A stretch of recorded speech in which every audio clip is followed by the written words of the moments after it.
Steelers, consider others before you consider yourself. To protect your brother, even from himself. To give support at your own expense. And when wearing the black and gold suit of armor, make sure nobody desecrates it, disrespects it. Most importantly, we ourselves don't dishonor it.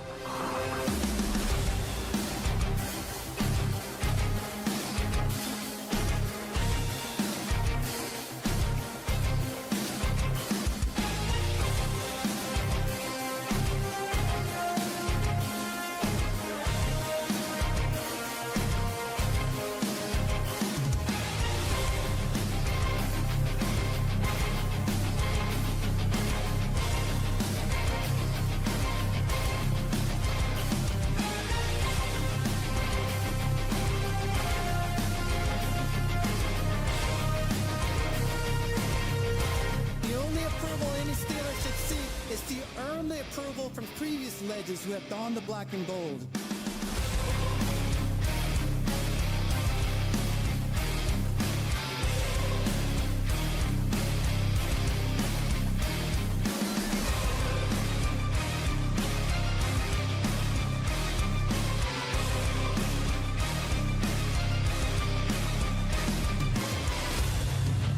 These virtues I learned while playing for the Steelers are what make the legacy of the black and gold timeless. They are passed down in the locker room from the steel curtain to anyone who valiantly wears the black and gold. Creating a brotherhood that is deeper than money, business, and winning. To be a Steelers, consider others before you consider yourself.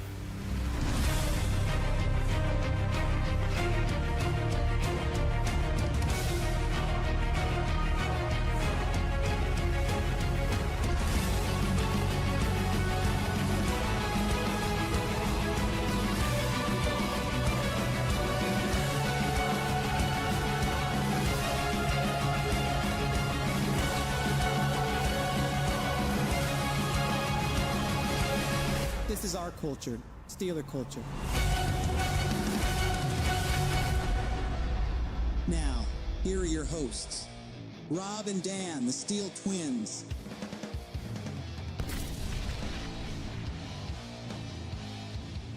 Steelers Nation, welcome back to the channel. We thank you kindly very much for tuning in to the Steeler Culture Podcast, where we break down Pittsburgh Steelers football, presented by our friends over at Profit X.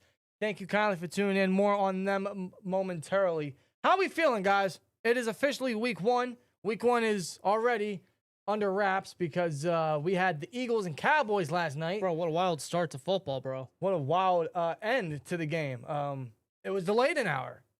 It was due to lightning. Then we had to see, I didn't even know Deontay Johnson signed with the Cowboys, man. Like, wait, that was what? kind of wild. Yeah. Huh?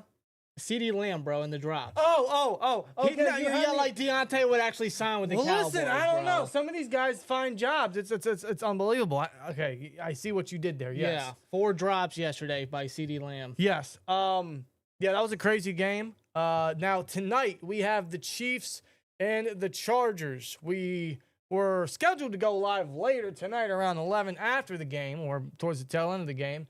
Well, you know what? We kind of want to watch football tonight, plus the potential return of AJ Lee, just throwing it out there.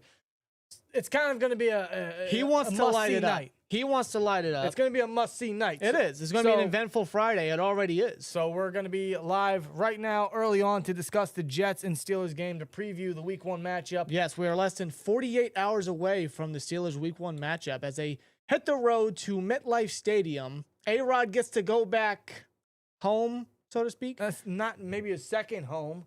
I guess. He goes back to the Jet Stadium. He goes to MetLife Stadium. The Week 1 starters from last year for the Steelers and Jets have swapped, and we will see Justin Fields as the Jets starting quarterback. Well, A-Rod is, of course, the quarterback for the Pittsburgh Steelers. Should be very interesting. There's a poll in the chat. I already see a lot of you guys,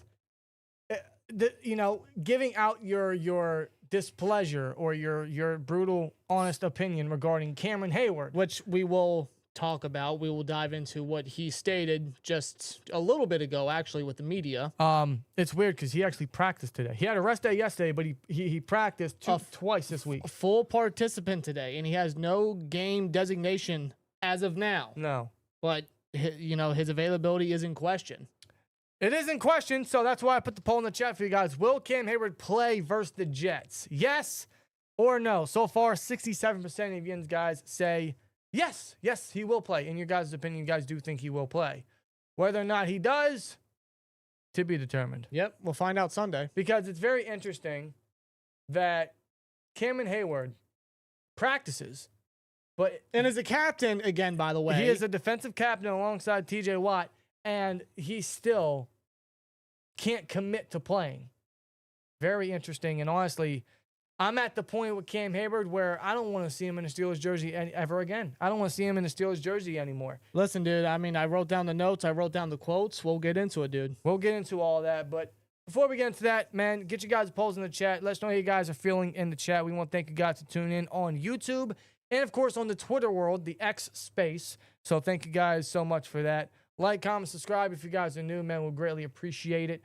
Before we get into it, I want to discuss the sponsor of this video, the sponsor for the entire NFL season. I want to give a huge shout out to Prophet X for sponsoring with us for not just week 1, but the entirety of the NFL season. Prophet X is America's #1 sports prediction market where you can win real money predicting sports in 40 or more states.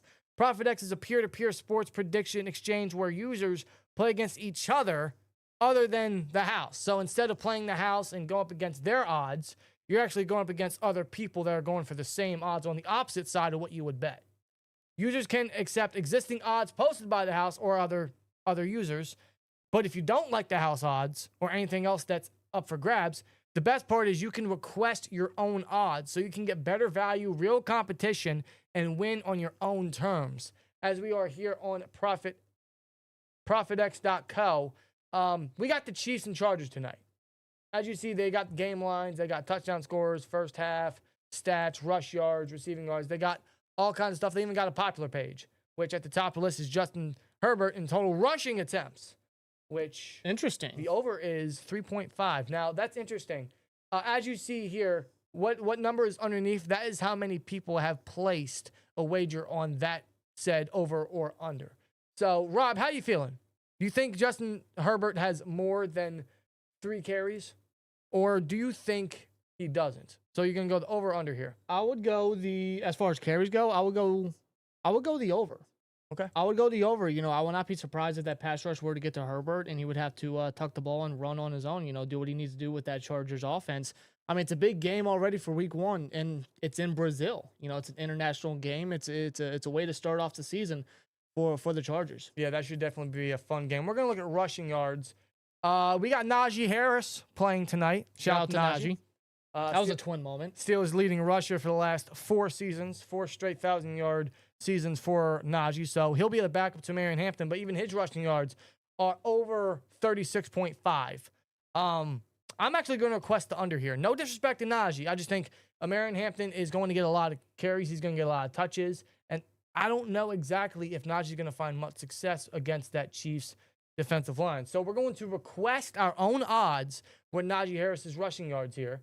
And let's say we want to put 5 on it at the odds of, you know what? We'll go basic. We're going to go plus 100 so we can win another 5 back. If you guys want to place this, ProfitX.co is the way to go, man. And the great thing about ProfitX is not only do they have Profit Cash here, they got Profit Points. That way it gives you the opportunity to play for fun or for real. And like I mentioned, lets you set and request your own odds and play against other users and win real money predicting sports in your own state or in 40 or more states as well, man. So sign up now at ProfitX.co. Use the promo code SteelTwins to get a 1.5% ProfitX cash back on all plays for the first 30 days, playing on the site up to $200. Sign up now and begin winning real money predicting sports. Terms and conditions apply. Link down in the description box below. Huge shout out to ProfitX for sponsoring us on this video. Yes, sir. Now, where do you want to start? You want to start with the game? You want to start with Cam Heyward? Honestly, I think we should start with this Cam Heyward situation here, just to get it out of the way, because I mean it's kind of fresh on the mind of many people, many Steelers fans on social media, and I'm sure in the live chat. Let's just get into this Cameron Heyward situation here. Yeah. First of all, shout out to Jacob Frederick. He's been a member for 16 months in the chat. He says, "Yo, boys, Steelers football is officially back." You got that right. You're right, Jacob. And the games count. The games count this time This around. is like legitimate football right here. It's real football. And the swear jar isn't full, but it will be by 1 p.m. Eastern Standard Time. You can bet on that. Yes, we'll be, prepped and prepared with our Mason Rudolph jerseys for the Jets You game. still going with that? Yeah, dude, I don't break a promise. Okay, sure. I don't, man. That's fair. That's I don't. respectable. One jersey I will not be sporting this year is Cam Heyward. Cameron Hayward. You're already staying that. Yes. No, I'm done with Cameron Hayward. All right.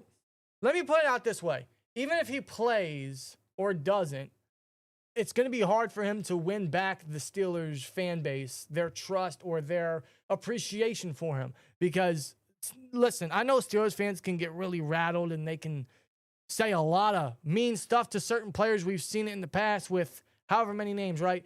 But we are always giving them the benefit of the doubt. We're always giving them the chance first. And with Cameron Hayward, he's had a Hall of Fame career, in my honest opinion. He's second in sacks, in all-time sacks for the Steelers, behind, of course, T.J. Watt.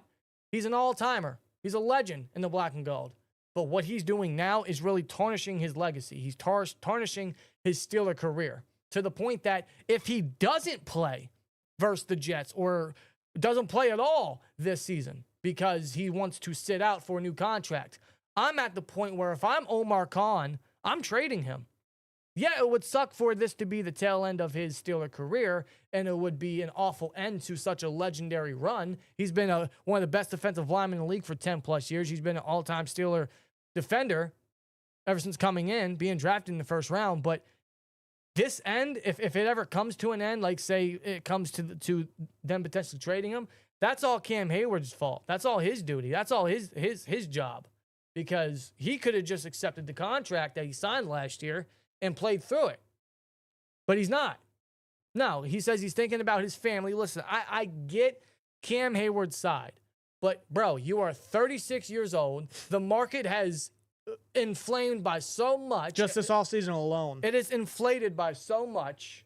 And no one on that market is near your age bracket making 20, 25 million. Now, I'll give him this. No one at his age is playing the way he's playing. But even still, how much longer is he going to play? How much more money does he think the Steelers are going to plush out for Cameron Hayward? He's already made $130 million throughout his career.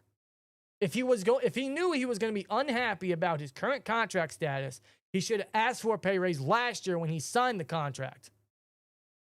Now he's sitting out. Now, as a matter of fact, earlier this offseason, he stated, when it comes to him making being recognized as an All-Pro, he was going to come back and want a raise. And then, according to him, the Steelers kind of chuckled at that moment. Well, we saw what Hayward did last year. He had an incredible season at 35 years old, was recognized as a first-team All-Pro for his age, which is quite rare nowadays, especially. Sure. And, yes, I get, Cam Heyward, he took the deal, and maybe in his eyes, I don't know, I'm trying to see from his point of view, maybe in his eyes, he thought, all right, I'll take this deal that you gifted me just so we can get it done out the way so I can play for you guys. That was last year. Yeah. And then he thought, I'll do a deal with you. Now you can do a deal with me, in a way to kind of. I scratch your back, you scratch mine. Basically, yes. Thank you. But Hayward, he's still doing the situation. Let me just start off by exactly what happened at the start of the week with Tomlin during his Tomlin Tuesday. Yeah. Tomlin, he was asked about Cameron Hayward and his availability and what he expects from Cam Heyward. Tomlin straight out said that he expects Cam Heyward to play. And not just him, but Terrell Austin later in the week. He said that he anticipates Hayward to play based off of Hayward's participation in practice because he was practicing all week. Well, not just that, but he's a captain and he's under contract. He signed a new contract just last year. Now, Wednesday he practiced. Thursday he did not, which kind of, stirred the pot a little bit. But, It was a rest day. He was listed as having a rest day, and it's pretty typical of the Steelers to give Hayward a rest day on Thursdays. So, that's just a typical thing that's going to happen. So, it was basically nothing. And today, he was a full participant in practice. And again, he has no game designation as of this right now. He doesn't. Now, when asked about if he was willing to play, he couldn't commit to a yes or no answer. But what he said, and Rob will speak here, it really says a lot that essentially if he gets paid between now and game time, he's going to play. But if he doesn't, it sounds a lot like he's not going to play. Now, he did mention, Hayward did. Hayward mentioned that there has been communication between his team and the Steelers. So they're still going back and forth with negotiations and their talks on a contract, a rework contract. He said that the process has been dragged on and that he returned to practice back in August just to get ready for the season and to make sure that he's ready to play. Hayward was then asked about his availability for Sunday's game versus the Jets if he doesn't play and if a deal isn't reached. This was what Hayward said, and I quote, "I don't want to have to think about that. I'd like to think cooler heads prevail and we move forward. But if it does get to that point, we'll cross that bridge when we get there." Now, as far as Hayward's status for Sunday, to kind of clarify about it, he was asked on, when it comes to the matter of the situation, if a deal gets done, then he's playing, or if it doesn't get done, then he won't play. Right. Hayward said, "I wish I had a straight answer for you right now. All I can tell you is I've had to have a lot of tough conversations with my family." So he didn't say yes, but he didn't say no. He didn't exactly really clarify. It's just a matter of, it's still up in the air. He's still deciding. He's still having talks with his family. He's still in this situation with the Steelers. He wants a new contract, and he mentioned he doesn't think it's greedy. It's just the way of the business nowadays. He's trying to set himself up and his family up for life after football because he knows he's not going to play much longer. There's not too many years left in him. He's still playing at a great level, but there's not too many years left in him being at his age. So he wants a new contract to set his family up after that. That way he can sit perfectly fine knowing that he got however much towards the tail end of his career. I get that. But again, we could have done this last year. Well, this is the exact quote that Hayward said. He said, "You know how I work. You know how I play. It's all that matters. I have to make a decision for my family. This is a business. I cannot play this game forever. And just like I'm maximized on the field, I want to be maximized outside of it. I want to be taken care of in that way. It's not being greedy. It's just the way this game is." Oh, it's being greedy. It's not for long, NFL. He kind of, made a joke about that. Not for long, NFL. I would tell every guy to maximize their opportunities. Wow, what great leadership qualities over there from Cameron fucking Heyward, swear jar, with Derek Carmen and Y.A. Black underneath him on the defensive line. What great leadership. What great characteristics to teach the young guys, man. Wow. No, it's being 100% greedy. He's made $130 million over his career. Why does he need more at this stage? He is a captain. He is 36 years old. It's not being disrespectful to Cam Heyward. It's just they've given him what he's earned, and they think they have an understanding, or they thought that Hayward at this stage is obviously the defensive leader. He's a defensive captain. You're going to play out your contract that we gave you, that we requested you to take. That's what leadership does. That's what captains do, right? At this point, I think the captain C on his jersey should be taken away. I was surprised Chris Boswell wasn't a captain. I don't know how he's not. I'd give it to him. I'd give it to Chris Boswell, frankly. I love Cameron Heyward.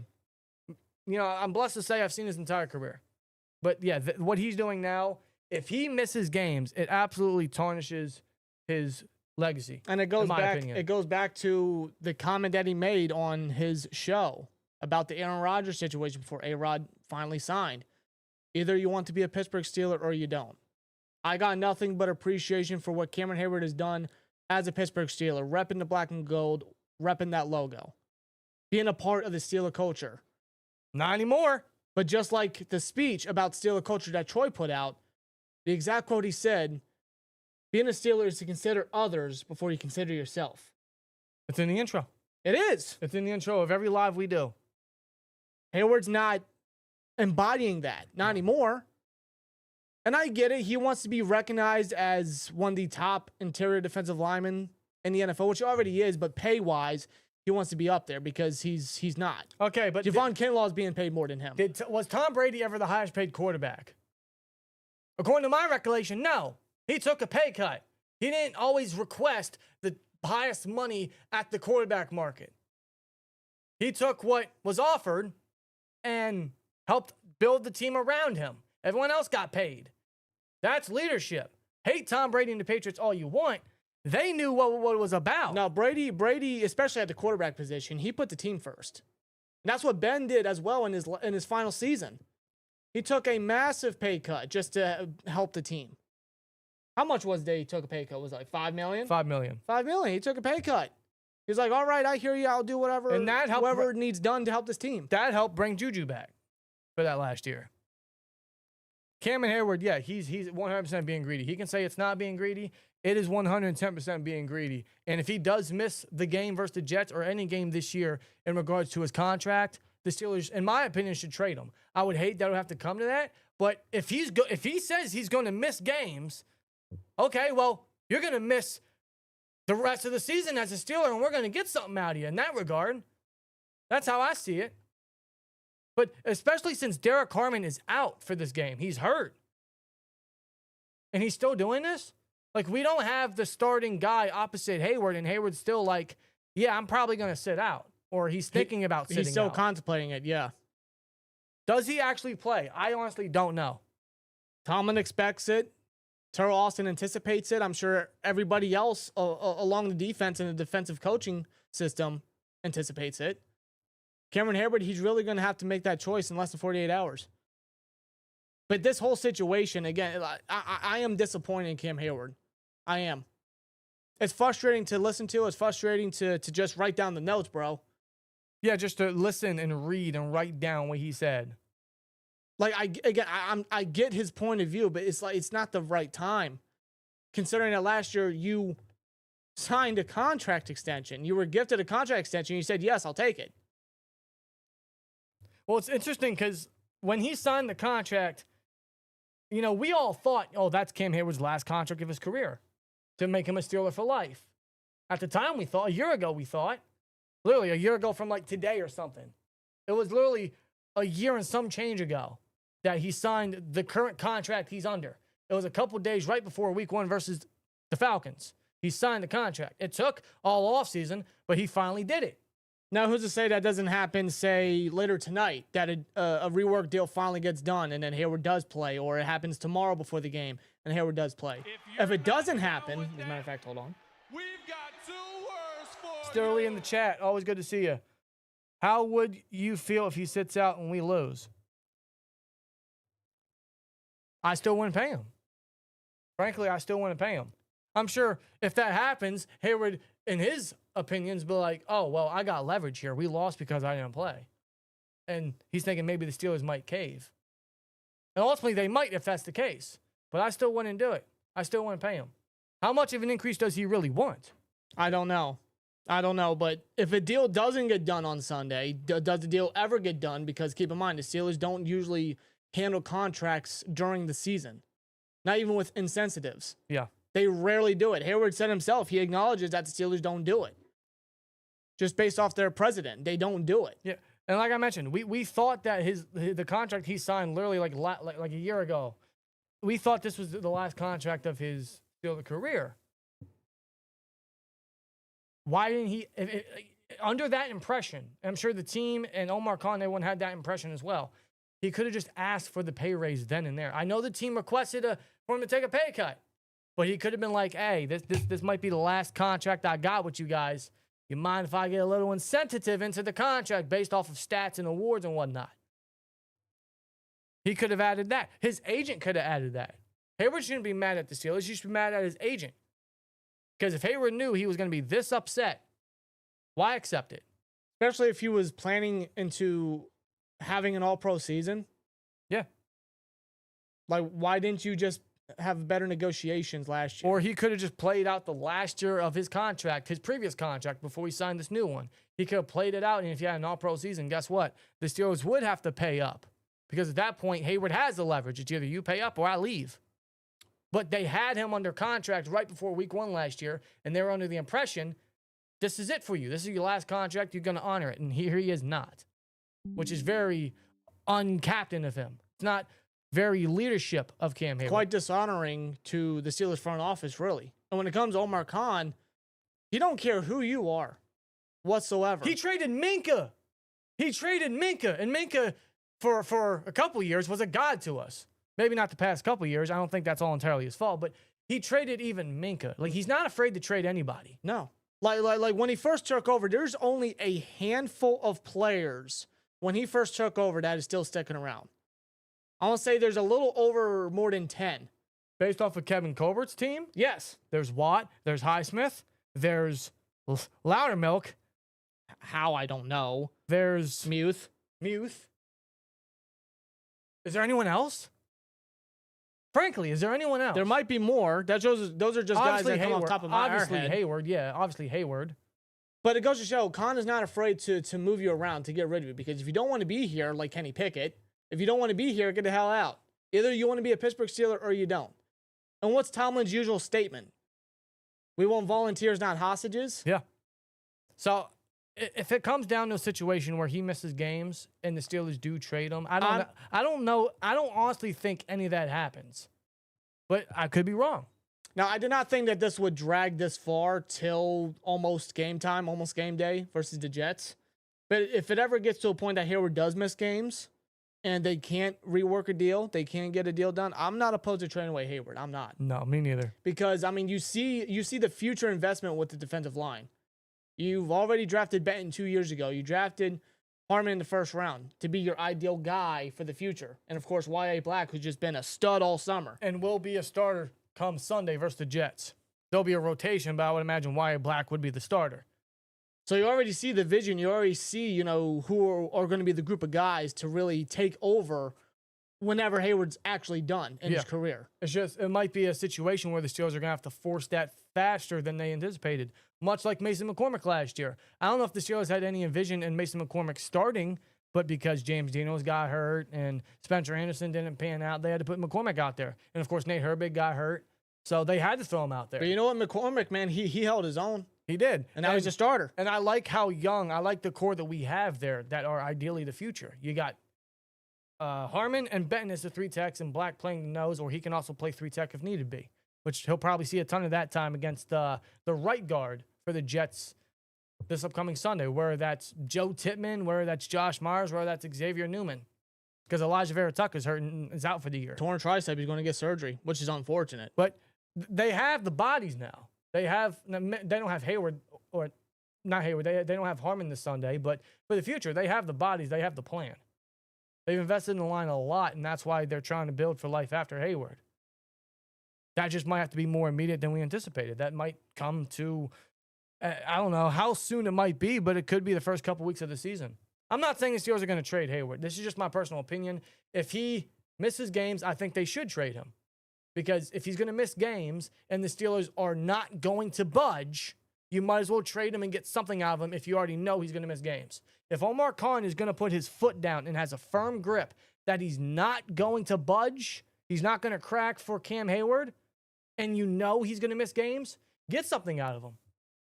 You might as well. Better than nothing.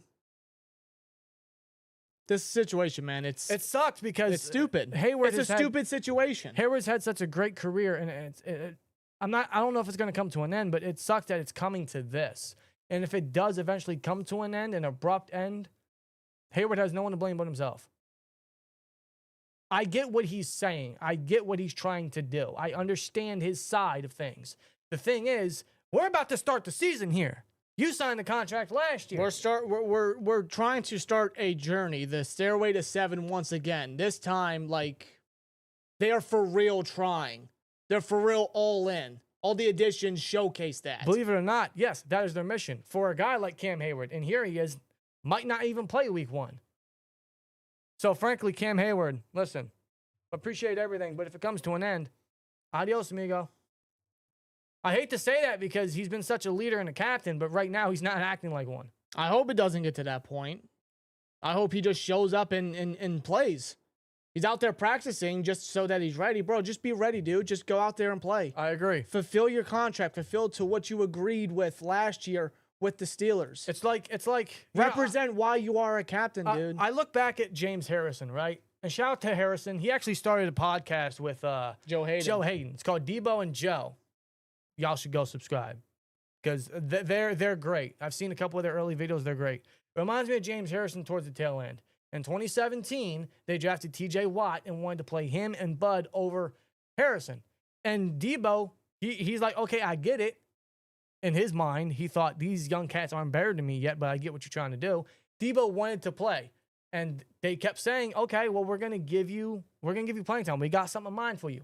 They never did. So Debo was like, bro, I want out.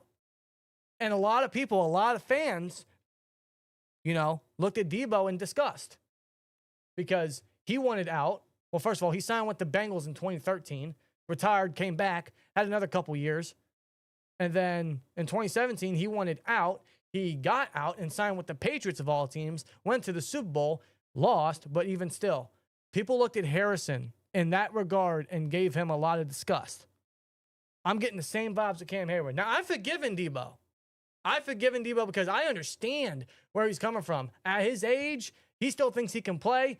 Let him play. The Steelers didn't do it. He wanted to play. He went to play elsewhere. So I forgave Debo. I understood Debo's situation at that moment. Hayward, though? We've got 2 words for you. Hayward, man, it's just, I'm getting the same feeling here where a lot of fans are going to turn on Hayward. I don't want to make it sound like they're turning on him. It's just they're going to view him differently than they did prior. Many people, including us right here, I mean, we're just fed up with the situation. And you also look at, I don't know if he's ever going to win the fans back, even if he does play, right? Let's say he signs a contract or he doesn't sign a contract but still plays. I don't know if fans are going to still look at him the same. Either way, it seems like he's tarnishing his Steeler legacy, and it sucks. It really sucks to see that. Shout out to Isaiah in the chat with 499. So let me get this straight. He goes at A-Rod for taking months to sign here just for him to turn around and do this. Exactly. Either you want to be a Pittsburgh Steeler or you don't. It's that simple. It is that simple. What are you doing? Do you want to play or do you not? What happened to the $130 million you made over your career? I know you're not broke. Your family's fine. Just get out there and suit up, Hayward. Get out there and play. Get out there and ball, dude. Get out there and represent this team. It sucks because be a captain. I didn't think we'd start off the podcast this way. I didn't think we'd start off week 1 this way, but here we are, man. Here we are. It's drama that is just not necessary. No. Boswell's not even doing this shit. No. Boswell has 2 years, like Hayward, 2 years under his contract left. He secretly, not secret no more, talked to the Steelers about an extension. You don't see Chris Boswell not playing. No, week Boswell 1. suited up in preseason games and kicked some extra points. Boswell's out there and playing, trying to earn that extra contract, earn that pay raise. Hayward, you could argue he's earned it. But there's a difference, bro. You're 36 years old. They're not going to pay you $20, $25 million. Now, they might cave in. Omar Khan might pay him. I just don't think it's, in the Steelers' mindset that they're going to pay a 36-year-old $20, $25 million a year to play for how many more years? It's not a smart business decision. If there's one thing that Omar Khan knows well how to do, it's business. Like, come on, dude. This is a cap wizard before he was the GM. He's not going to throw all this money at a 36-year-old defensive lineman who can still play at a high level, but at the same time, he said himself, he's not going to stay here forever. He can't play here forever. His time's dwindling. So why should the Steelers cough it up? Is he still playing at a great level? Is he still playing at a potentially elite level like last year? He had a first-team All-Pro last year. Yeah, I get it. But how many more of those are we going to get out of Hayward? How much longer is he going to stay? Is it going to be like Calais Campbell where he plays till he's 40? I don't know. I don't envision him staying farther than what his current contract is, which is just 2 more years, this year and next year. Again, I can't stress this enough. I'm appreciative of everything Cam Heyward does. I love Cam Heyward. I got the man's jersey. Yeah. But I am disappointed in this entire situation on how he's handled it from last year with his contract extension to what he signed to just where we're at now. Less than 48 hours away from the Jets game. Jay, we don't know what Hayward's asking for. All he says he wants a pay raise. We don't know how much. That's between him and the Steelers to talk about. And they have talked about, and there's been no progress whatsoever. We don't know what he's asking for, but he wants a pay raise so he can have a good financial situation when he's done playing. He wants the rest of his contract to be jumped with a nice price tag. That way, when he's done, him and his family are sitting pretty. If you're not down with that, we've got 2 words for Isaiah with a 199, man. Boz earned his money. He be scoring most of our points. Yeah, he got 41 made field goals last year. 41. That's more field goals than the Steelers offense scored touchdowns. Total, the Steelers had 35 total touchdowns. If there's anybody that's next in line for a contract extension as far as the Steelers go, Boswell's first in line. I agree. Sorry, Hayward, not you. No. It's Bos. That's the Hayward situation. I don't want to make it sound like we're turning on Hayward. I know it sounds like it, but bro, you turned on the franchise. You turned on the fans, bro. You turned on them when the game is about to happen. It sure sounds like he's going to sit out if he doesn't get a contract. That's what it sounds like to me. What he said and how it came off, it's like, okay, if they pay me, I'm playing. I'm preparing as if I'm playing, and if there's still time to pay me between now and then, if they pay me, I'm playing. But if not, it sure as hell sounds like he won't play. I guess we'll find out come Sunday afternoon before game time if he'll be a healthy scratch. If he even travels with the team at that. And in that case, we will see Keanu Benton, Y.A. Black, and I would imagine Isaiah Loudermilk as your starting defensive lineman. I like Benton. I like Y.A. Black. Loudermilk I could go without, but they've kept him. Out of all the Kevin Colbert guys that he selected, or the mid-round guys, he's lasted the longest, and I'm sure we're going to see him a ton. Whether Hayward plays or not, Loudermilk's going to see time over at that 3-tech spot alongside Black. And probably a Tomway, who's the third stringer. That's the Steelers' idea for filling in for Derek Harmon. As Derek Harmon is officially out, he will not play this Sunday versus the Jets. So their vision is almost like a committee of people. There'll be a rotation. So we'll see probably Y.A. Black get the start. And then we'll see Loudermilk and maybe a Tomway along in there. Maybe even Logan Lee potentially. We're going to see a rotation of folks. But mostly, and most excitingly, Y.A. Black is probably going to start opposite if Hayward plays. If not, you're putting Benton over at, I would hope 3-tech. If not, then he's probably going to play the nose, which I think is a disservice to him and the entire defensive line.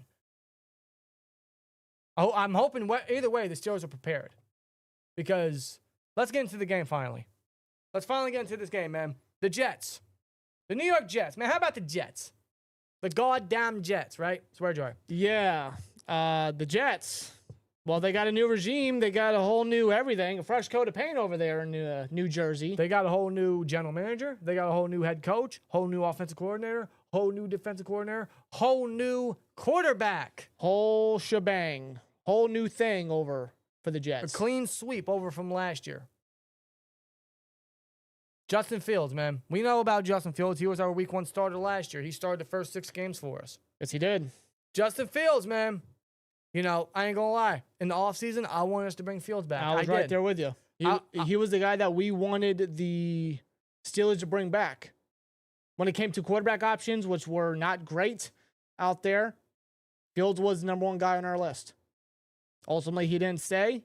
He's opted to sign with the Jets on a 2-year, $40 million deal, and now he gets to try to revive his career or really prove his worth over there with the Jets. Yes, he does. Now, he's not exactly getting the best surround system. He has Garrett Wilson. He has Breece Hall, which are great weapons on any given Sunday.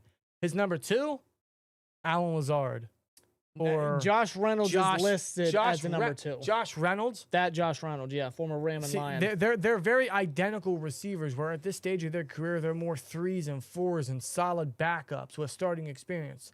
To be pure starters alongside Garrett Wilson, the Jets, in my opinion, aren't doing Justin Fields any favors in that regard. Plus, you look at his line. You know, Fashanu, first rounder last year out of Penn State, he's playing left tackle. Now, he dealt injuries last year, but he's healthy. He'll be playing left tackle. They have another first-round tackle, very much like the Steelers with their back-to-back first-round tackles. The Jets did the same thing. Last year was Fashanu. This year was Membo. Yeah, rookie at right tackle. Like, when you look at the O-line, it's got a lot of pedigree to it. It does. A lot of a lot of investment, a lot of pedigree, a lot of upside there. You know, name-wise on paper, it's a very solid offensive line. You look at the tackles, you see what they're doing. They got a solid veteran guard in John Simpson. He is very solid. And you have Joe Tippmann at center, who's very good, second-round center. You know, the when it comes to the Jets O-line and the Steelers, it's somewhat similar, you know, to what they're experimenting, what they're trying to do. Get some veteranship in there and just a lot of investment, a lot of capital the last number of years. Even Elijah Vera Tucker was a former first-rounder several years ago. And a very good guard when he's healthy. But the problem is, when he's healthy. He tore his pec. He tore his tricep. Or his tricep, rather. He tore his tricep on the other arm a couple years ago. This year, He tore it on the other arm, the opposite arm, and he'll be out all season. So thus, they could move Tippmann over the guard and put Josh Myers, former Ohio State Buckeye center, over at center. Former center of Aaron Rodgers, by the way, in Green Bay. Yeah. Or they could have Xavier Newman at right guard, who saw a lot of starting time when Vera Tucker hurt his other tricep. Yeah. Either way, I kind of like the odds for the Steelers because you're telling me you got two very young offensive tackles facing TJ Watt, Alex Highsmith, and Nick Herbig is questionable. So I'm thinking Nick Herbig will play, but even still, Membu in his first career start going up against TJ Watt. Alex Highsmith is fully healthy. He was not on the injury report all week. So no, that groin fully healed. It is. He's going up against Fashanu. Fashanu was great coming out of Penn State, but Alex Highsmith, man, when he's healthy, we know what he can do. We know how he can collapse that pocket. And then you got maybe Cam Heyward, I don't know. But Keanu Benton and Y.A. Black confidently playing for sure. I like the potential there. Keanu Benton has always been a great pass rusher. He's got some pass rush upside. He doesn't get enough playing time. Hopefully that changes this Sunday if Hayward plays or not. Especially if Hayward doesn't play or not. But, I mean, Benton, he just knows how to push offensive lineman back. He knows how to get pressure. Thing about him is he doesn't exactly finish the plays. That's one of the things that he's going to have to really work up on, especially throughout the season. Yep. As he's probably going to be leaned on a lot, potentially this season, depending on this Hayward situation. But Ben's still a good player. And that's still a very fun matchup with the trenches, with the Jets offensive line. Even with Vera Tucker out there, they'll probably, move. I would assume they move Tippmann over the right guard because he had some experience at right guard in his rookie season 2 years ago, and just go with Myers because he's starter caliber to a degree. Yeah. But, you look at the matchup, even with Y.A. Black in there, I mean, I look forward to seeing what Y.A. Black can do to fill in for Harmon. Oh, me too. That's a big By the body. way, he switched his jersey number from 78 to 94. 78, I thought he rocked the number well. He still looks like an old school Steelers defensive lineman. The 78 really made it look old school-esque, which I'm a fan of. But 94 is a great number for him. Shout out to Dwight White, the legendary 78 in the Steel Curtain defense. But yeah, 94. Every time I see that number, I get visions, flashbacks of Lawrence Timmons. Shout out to Timmons. LT, man. Gotta love him. But the last 94 on the line, as far as my recollection, was Tyson Alualo, and he stepped in solid when they lost Hargrave. Now, that's going to be Y.A. Black sporting that number, which I think is better than 78. 94 just fits well along that line. And a big guy like him, I'm very curious to see what his impact's going to be immediately.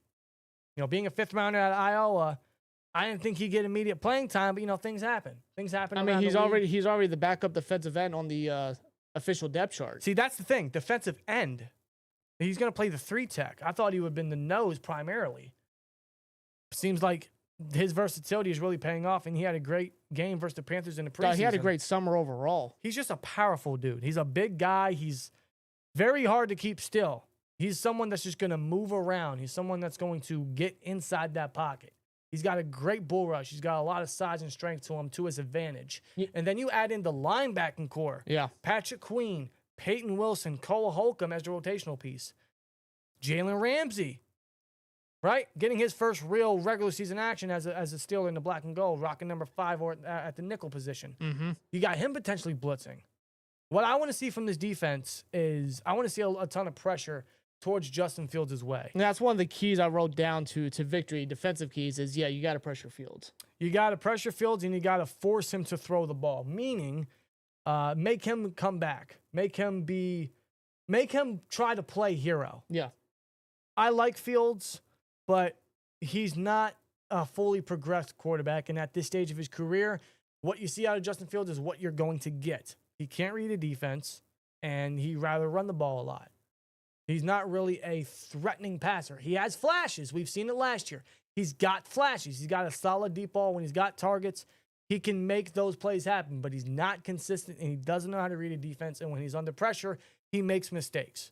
That's where the Steelers got to attack. This coaching staff of the Steelers is essentially identical to last year. So they know the pros and the cons of Justin Fields in his game. They should know exactly how to attack him. I mean, Fields is literally right there with you last year. I mean, every positive, every negative of Justin Fields. There's no way that you don't. So when it comes to Fields, you got to pressure him. The front seven has to apply pressure. They have to get to him. But even when he's pressured, the guy knows how to evade pressure. I mean, we know what he can do with his legs. He's a good scrambler. He's a good scrambler. He can get out the pocket and, yes, use his legs if need be to get the extra yards and just keep his offense on the field. Yeah, you're going to have to keep a spy on him. That is for You need certain. to.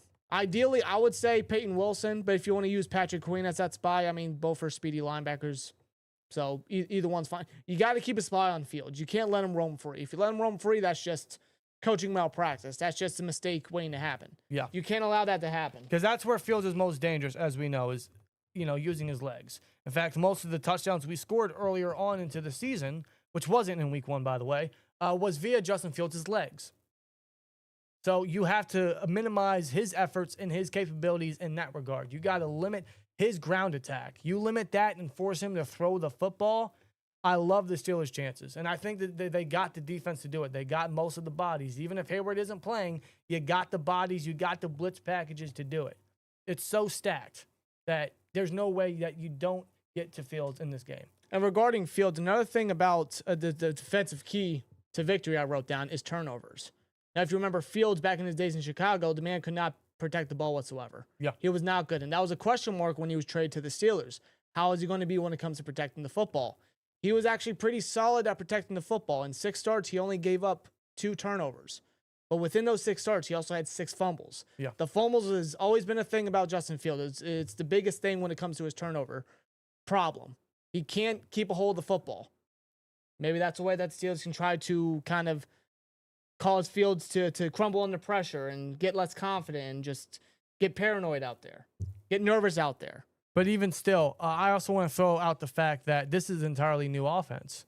This is an entirely new Jets regime. This is an entirely new Jets, coaching staff. They got Aaron Glenn, who was the Lions defensive coordinator. They got the head coaching job. He brought in the Lions passing game coordinator, Tanner Engstring, as his offensive coordinator. So we saw what the Lions passing game was like with Jared Goff and all those weapons for several years. Now that he's brought him in, a familiar face, did Aaron Glenn, to lead the offense, you also don't want to underestimate what they could throw out there. No, and Aaron Glenn, I mean, this is his first time coaching. He's coaching the team that brought him into the NFL, that drafted him back in 1994, and he's bringing in a first-time OC. Yeah. So, it's really going to be hard to tell exactly what the Jets are going to bring to the table because there's not really a whole hell of a lot to take in, plus it being week 1, the start of the season. There's hardly any tape to really evaluate on and really kind of game plan against. It's just going to be probably one of those moments where you're just going to be out there and just on the fly, okay, this is how we're going to have to adjust. Yeah. And whatnot. In-game adjustments, absolutely. And Aaron Glenn, I mean, I would anticipate potentially him bringing a little bit of what Dan Campbell brought to Detroit. And he changed Detroit for the better. Look at Detroit. Yeah. Can Aaron Glenn do the same thing? I don't know. It might take some time. And this is the Jets that we're talking about, but we might see just a glimpse of what Aaron Glenn might bring to the table. It's gonna be very interesting for the Jets case. I still favor the Steelers defense against the Jets offense, just based off of the fact that we know what Fields can do at this stage. They don't have a number 2 wide receiver. You look at the Steelers secondary compared to the guys they're going up against. Yeah, we got JPJ up against Garrett Wilson. That should be a good matchup. I'm very interested to see if JPJ can minimize the penalties here. I have no question he can stay sticky in coverage. That's never been an issue with him. The issue has been he's been too grabby. He's been a flag magnet. He's been a target for receivers or refs out there based off of what he does. We got to see an improvement from that. You got Darius Slay going up against, I guess, Josh Reynolds or Alan Lazard. You got Ramsey playing the slot. Maybe they bounce Ramsey outside if needed. Yeah, the usage of Ramsey is going to be something that's going to be intriguing and must see to watch for sure because, they've been using him quite often outside, at safety even, and of course, nickel, the utilization and the versatility of Ramsey, not just this game, but all season. It's going to be fun. Yeah, and what we saw, we got a little sneak peek of it versus the Panthers in the preseason. They were blitzing. They weren't afraid to blitz them already. No. So I think we should definitely quick to do that. We should jump at any opportunity to do so. Any more blitz packages would be very welcoming. Patrick Queen actually brought that up this week in regards to something the Steelers could be bringing back to the defense, something they could add more to. The defense last year was very low in blitz rate. Patrick Queen himself had a career low in blitz rate. How dare you? Let's change that up. If there's one thing I want to see mostly from this defense is I want to see more blitz packages. I want to see them get aggressive at getting to the quarterback and trying to force some turnovers. That's what I really I want to see. I want to get more of the Blitzburg vibe. That's going to help out the defensive line that could very well miss 2 of the starters. And I think that's still going to be able to stop the run against Breece Hall. Can't forget about Breece Hall. Well, can't forget about their run game in general, because the passing game, especially with Justin Fields' ability as a passing quarterback, it's going to be in question, especially with them not having a true determined number 2. We know what Garrett Wilson can do, even with a revolving door of quarterbacks, now that he's got Fields. But the running game, I would anticipate that to be their main focus, with not only just Fields' legs, but, I mean, Breece Hall, he has yet to hit 1,000 yards rushing, but he has had 1,000 scrimmage yards the past 2 years since coming back from that bad injury in his rookie season. Right. Breece Hall's still an electric back. He's very good. We saw a glimpse of that, just last year, Sunday Night Football, when he had that big reception, when he caught the pass from Aaron Rodgers. Yeah, 59-yard big catch and run. Like, we know what Breece Hall can bring to the table, but I also don't want to sleep on the backup and the young stud back in Braylon Allen, who's only 21 years old. Yeah. And very good in his own right. That running game, that running duo is going to be something that they're going to have to stop. Right. And that's obviously going to be one of the biggest focuses for the Steelers. Now, I don't want to underestimate the Jets' offense entirely, because they got a ton of new fresh faces. They got a whole new coordinator that could add a lot, right? I'm still pretty confident. Maybe I'm feeling a little overconfident about the Steelers' defense in this game. Just with the defense being mostly healthy, and yeah, they could be without Hayward and Harmon for sure. But something about their depth and something about, the playmakers that they've added, it speaks to me that the defense is still going to have a strong performance and a strong game, which brings up the offense. But before we get into the offense, I want to get into the chat and see what you guys are saying, man.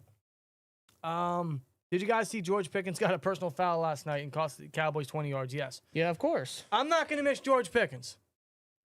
Did you actually see the footage of some of his reps, or more specifically his run blocking reps? No. No effort. Where have we seen that before? When he's not involved, he gives little effort. Who could have told you that? Where did we see that before? I'm not surprised by that. I'm not. We got a third rounder out of him. If the Cowboys want to overpay him, feel free.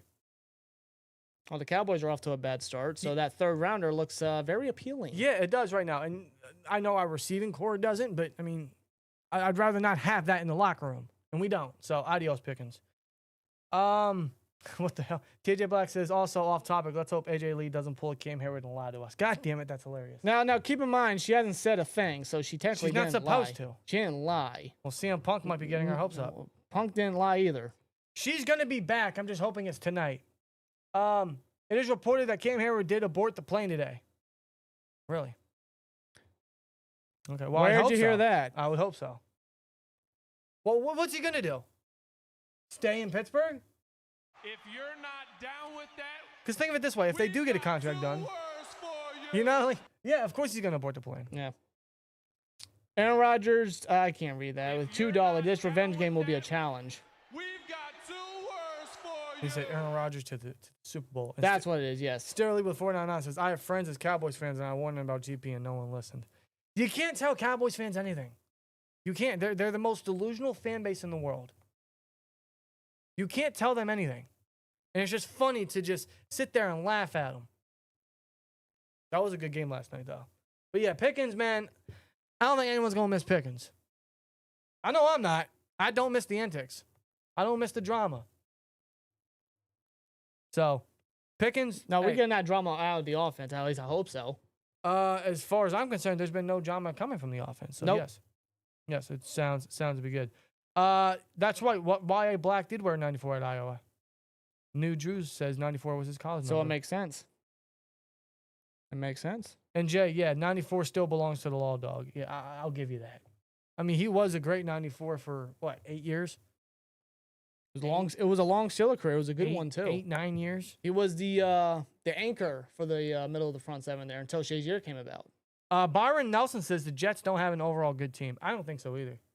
They got players at certain spots. They still got some guys, but I mean, I don't want to underestimate them. I don't. Yeah. It's the Jets, though. You know what I'm saying? But then Exactly. again, that's why I'm trying to give Aaron Glenn a little bit of credit. You know, maybe he changes it, but then again, I don't know. Well, we don't know. Yeah, it's too early to tell. It's way too early. Andre says, SteelTwins, do the Steelers retire the 43? Yes. At some point, Troy Polamalu, number 43, will be retired. He's got to be the next guy to have it retired, right? That or 7. Or Bradshaw. Bradshaw's ain't retired. Yeah, but it's been how long? I know. It took how long for Franco though? Yeah, that's fair. I don't know. Something about Bradshaw. I'm not saying he doesn't appreciate the Steelers, but he's too busy. Let me just put it that way. He's too busy. Also not the biggest Tomlin fan either. Obviously not. 2 injuries on their O-line gonna hinder their run game a bit. Absolutely. I mean, that entire right side is hurt and young.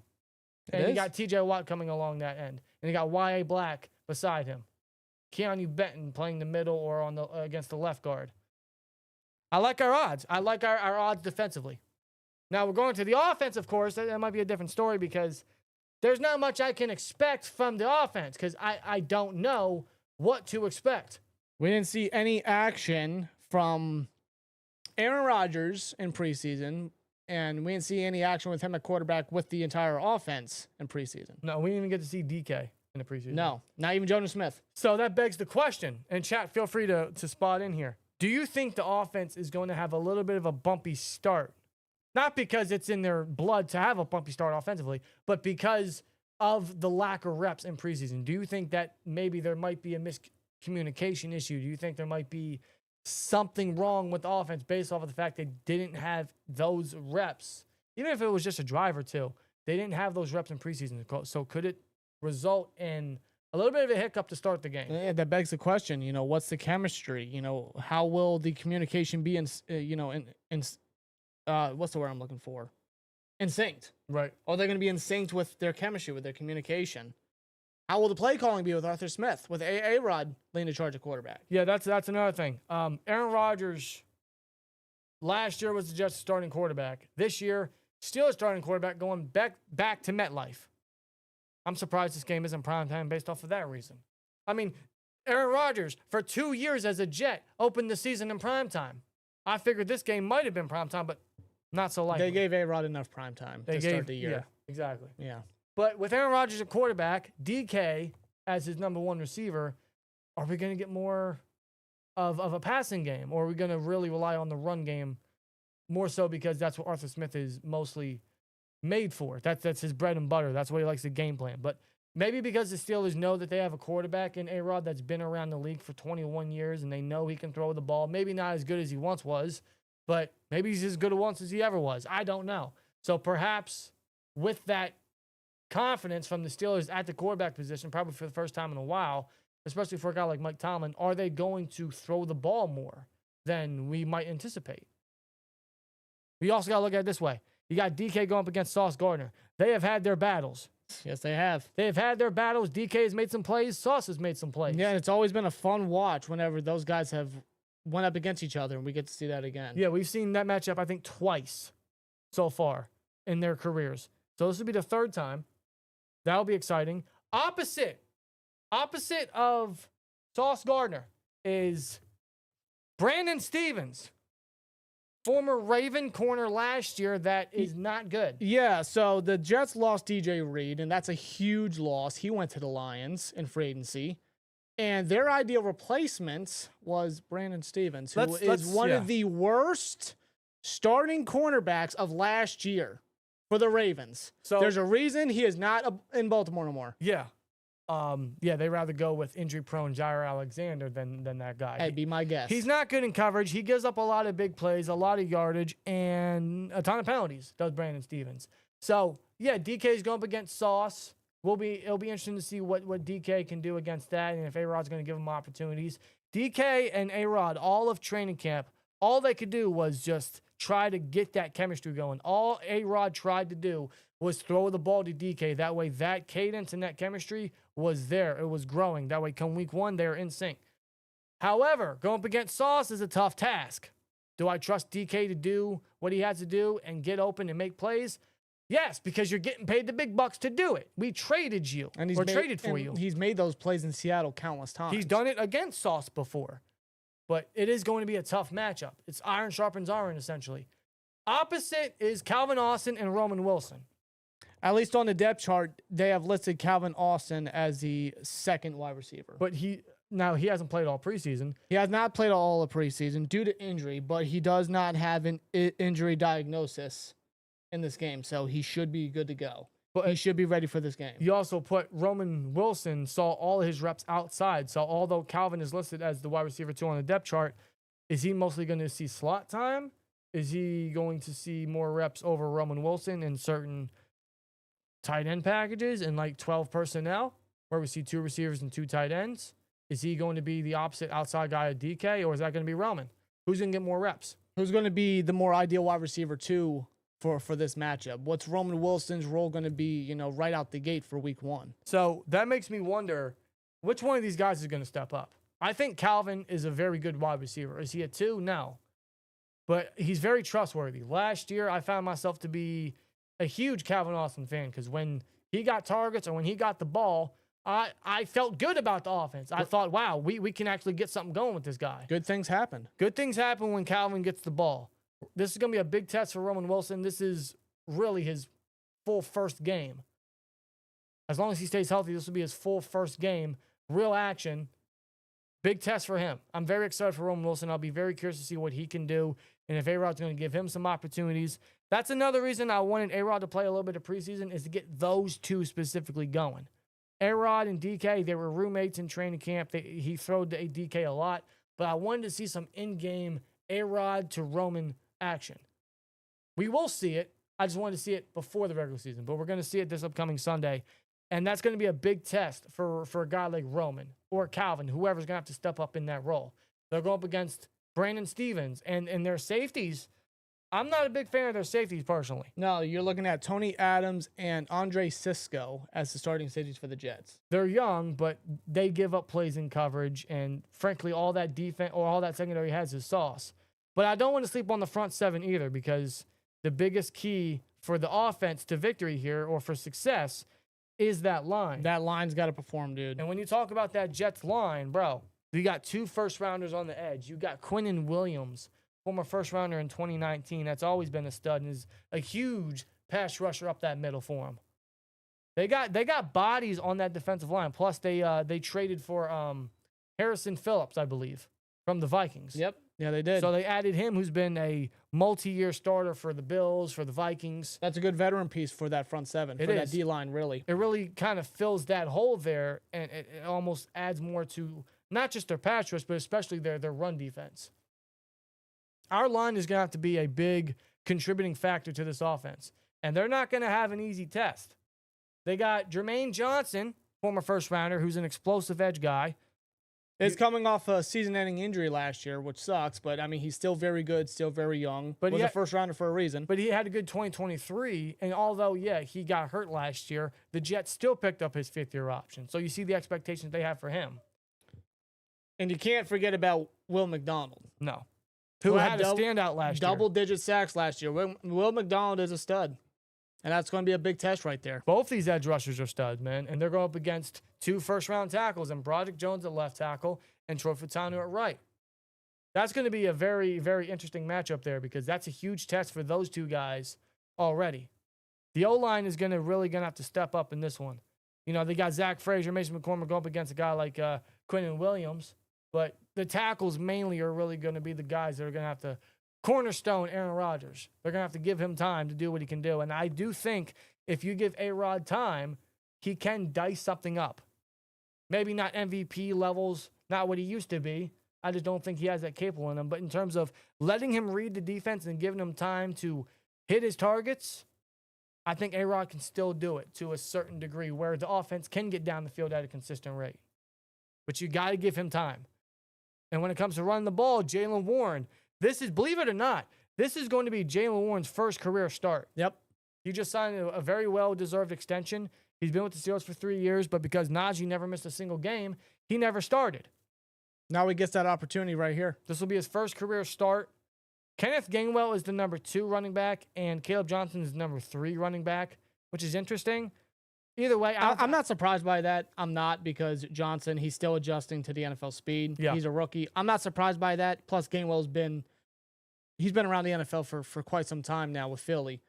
But Arthur Smith did state that, he's planning to get all three involved. How involved? That's yet to be determined. Well, we saw that last year with Najee Warren and Cordero Patterson. Yeah. Maybe more times in Patterson than we wanted to see, but we got it. With the tosses. Especially. Less tosses, please. Regardless, Warren will be the starter for this game. He'll see some early action, and I think Caleb Johnson will come in rotations and, maybe try to be a change of pace. How many carries he gets is going to be very interesting. How specifically they use him will be interesting. Will he be more the short yardage guy? Will he be someone that they give the ball to move the chains? Or will he be a guy that comes in and gets a chunk and then they bring in Warren? I'll be very curious to see how they use him, because Warren has been the backup for so many years now, for 3 years. And they've used him as that third down guy, that change of pace. Warren is now the starter. So his role is going to be increased. His role is a little more significant now. How's Caleb Johnson's use going to be? That's going to be interesting. So I'll be very curious to see how they use that in this game, along with how the lines are going to be able to create lanes for the running backs. They're going up against a tough defensive line. They're going up against a tough front seven overall. You can't forget the linebackers. Quincy Williams, Quinion's brother, who has been an all-around great linebacker for the Jets ever since they grabbed him. Yeah, one of the better linebackers throughout the NFL. Just a speedy guy and just a strong, thumping linebacker who can play ball. Yeah, he's one of their better run defenders and is very solid in coverage. And so is Jamin Sherwood. Can't forget about him. He's been, holding it down alongside Williams for some time now. He actually just got a nice $45 million extension in the offseason. Now, he's only had one good productive year, and that was last year, because he used to be a special teams ace and then built his way up the roster to a starting role, and he broke out last year. But what he did earned him a nice extension. No, he filled in the range for C.J. Mosley, who went down with injury. And Mosley, he got released and ended up retiring from the NFL. So Sherwood stepped in and made the most of it. Sherwood's even a co-captain with Quinion Williams for that defense. It's quite the journeyman. It's quite the story. And he's only 25 years old and can make plays anywhere. So you can't take anything away from him. You got both these linebackers that are very good at making plays all over the field. Very confidently for the Jets defense. Very confidently for the new defensive coordinator, which is Steve Wilks, who most recently in the NFL coached up the 49ers defense in 2023 when they went to the Super Bowl. But got fired after they lost to the Chiefs. Yes. But I mean, Wilks has been around the NFL for quite some time. If you guys remember, he was the former Cardinals head coach in 2018, only lasted a year till they cut him, and former Browns DC in 2019. Yeah. So, he's no rookie. He's no little puppy there. No, he's an experienced guy. It's not like Tanner Estring, their offensive coordinator, where he followed Aaron Glenn from Detroit and was the passing game coordinator. He was, an assistant coach, now promoted to a serious offensive role.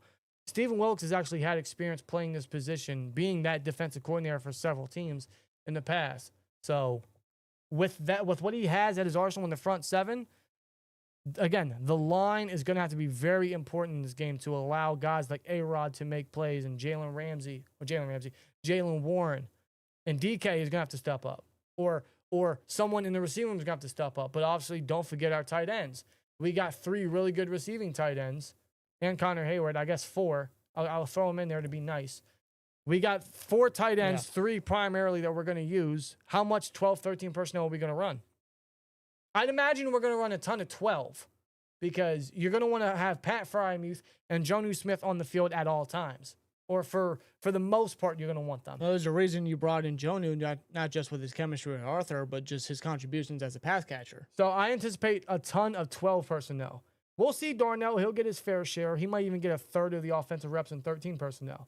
But they're going to want as many targets on the field as possible. That's DK, that's Roman, that's Muth, and that's Jonnu. That is what you're looking at as your 12 personnel, along with Warren potentially as a running back.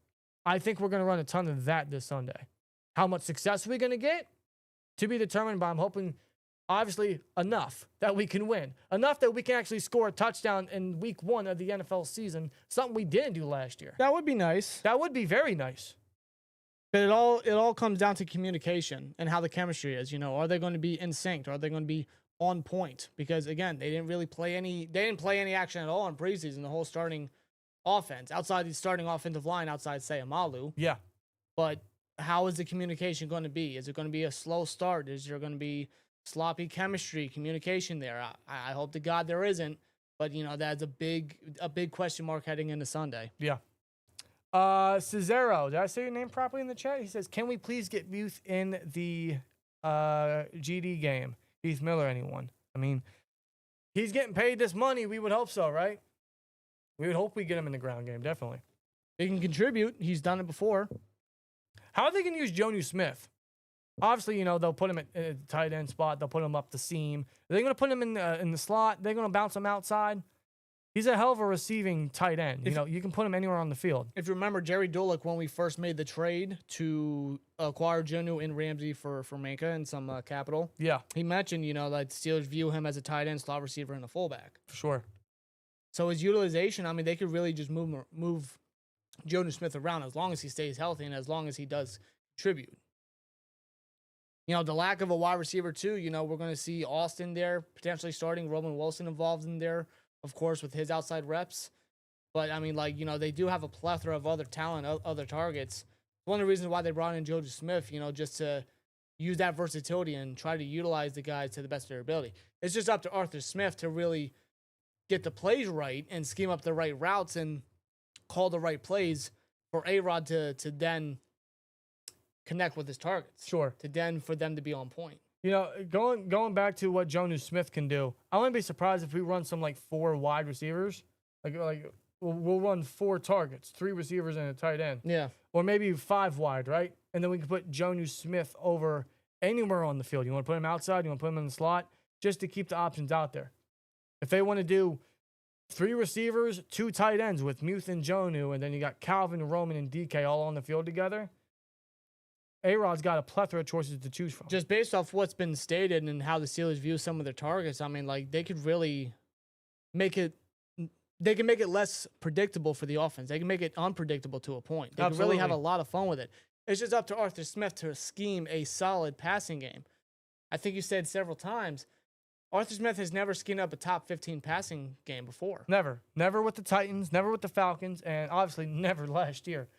So I'm not going to expect he's going to have much improvement this year, but he's got probably the most stacked tight end room he's had in his entire coaching career. And Aaron Rodgers said he has the best tight end group he's had his entire NFL career. He's had some good tight ends over his career. So he's definitely going to get them involved. Because you already know Arthur Smith is going to keep him on the field essentially all the time. And Aaron Rodgers likes his tight ends. He likes to get them involved. He's a big fan of the tight end core this year. So expect a ton of tight end targets for sure. Especially if DK can't get nothing going and Roman can't get nothing going or Calvin can't get nothing going or no one can create separation. Anticipate the tight ends to be used a lot. And that's just adjusting, you know, within game time, during the game. Yeah, I have no idea how this offense is going to function. I don't know how fast they're going to come out. Probably not very fast at all. Just based off of history and the fact that there is some uncertainty with their communication and their cadence in their offense based off the fact they didn't see no preseason time together. But I think we can expect them to still use the ground game. I think we can expect a ton of 12 and 13 personnel. And I'm hoping a big game from somebody in that receiving room to step up and give us a little confidence that, you know what, we might be okay where we're at wide receiver. Yeah. Because there's no one out there. There's no one out there. No, Gabe Davis signed with the Bills practice squad. The practice squad. Are you serious? Yeah, the Bills practice squad. So, yeah, Gabe Davis is not available no more. Anyone in free agency shouldn't even be touched with a 10-foot pole. There's no one out there that's realistically up for trade right now. They need to trade for someone. I don't know when that's going to be, but someone needs to step up in this game. So, keys to victory. I'll give you my 3 keys to victory. Number 1 is the young guys must step up. That includes the line on both sides of the ball and somebody in the wide receiver room. And I'm specifically looking at you, Roman Wilson. This is a big test. It's your first real game. You got Aaron Rodgers at quarterback. You got a great matchup against Brandon Stevens. Make plays, man. Go out there and showcase yourself. Use your speed. Use your route running. Let's see what he can do. But not only him, the offensive line has to play really good. They got to give A-Rod time. They got to create lanes. They're going up against a tough front 7. So big test for them. You got everybody where they need to be. You got everybody where they should be. It might take a couple weeks for them to really get comfortable and really gel, but this is already a big test for them, bro. You're going against a young and ferocious front 7 right there. Defensive line. Hayward might play, he might not. But we know Harmon isn't. He's out. So you need Keanu Ben and Wyatt Black to step up in that room. Yeah, their line's young. Yeah, their line's hurt. They go up against Justin Fields. Maybe we'll see a ton of blitz packages, but it really starts with that line there and the young cats specifically. So one key to victory is young guys must step up. Number 2 is the offense has to keep it clean, which means no turnovers and no stupid penalties. I'm looking at you, Broderick. Yes, please, no flags along the line. Keep it clean on offense. I also got to mention, get points on the board because this kind of goes into my last key to victory. Force Fields to throw. Minimize his rushing attack, get points on the board early, and make Fields have to play hero ball. Force him to throw the football. Because when you force Fields to throw the football, then with the defense we have, I like our chances. Yeah. Those are my 3 keys to victory. I would have to agree. Keep it clean on offense, force Fields to throw, and young guys must step up.